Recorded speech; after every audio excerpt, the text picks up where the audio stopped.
Hi and welcome. In this video I'm going to be talking about the ups and downs of affair recovery. So no affair recovery is plain sailing on the up and up and up. In fact, you could compare it to a game of snakes and ladders. You have some great ladders and you feel like, yeah, we're getting really stronger, we're really happy, we've had a great holiday together or a great weekend together or a great evening together, and then boom, you're arguing, screaming, shouting, crying, breaking down, feeling like you're never going to trust, you're never going to be able to get over it, and you're in your wounded self.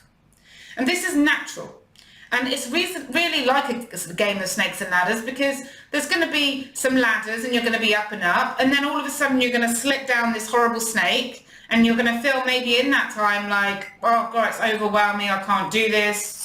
You're never going to get over it, I'm never going to get over it, that kind of thing. And it's horrible, you're in that state of panic. But yet, there is often, if you just keep going and you keep consistent and you keep doing loving actions for one another, there's going to be another ladder. And just because you've gone down a few snakes doesn't mean there's not going to be a ladder just around the corner. So to handle the ups and downs of affair recovery, you need to be having hope, being hopeful, faith, believing in your relationship, believing in yourself if you've been cheated on, that you're going to get through it.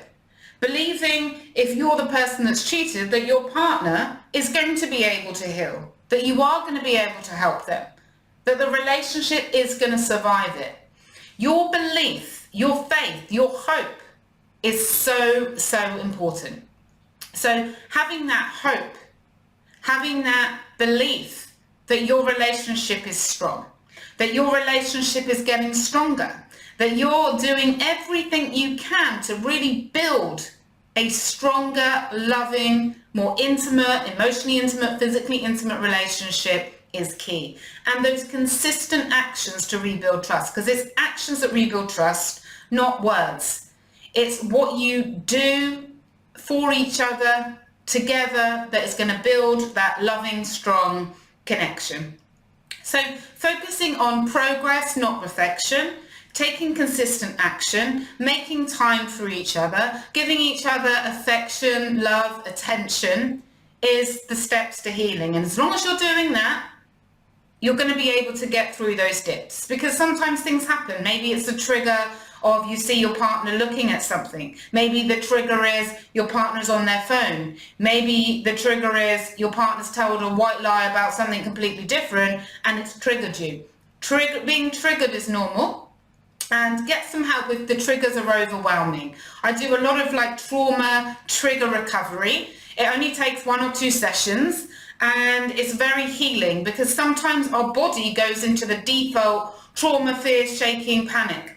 If you find that you're going into a panic when you have a trigger, then I can have 1 or 2 sessions with you to just really clear that, because what's happening is your body's going into that traumatic panic state, and we just need to calm the body and tell your body it doesn't need to be in that highly intense traumatic state anymore. So do reach out to me if this is resonating with you. I'd love to help you. You can also contact me via my website, join the Facebook group if you haven't already, because I love being in there with you if you're in the group, and if you're not, it's a great loving community where people share questions and we all support one another. From my heart to yours, wishing you an amazing day or week ahead wherever you're listening to this.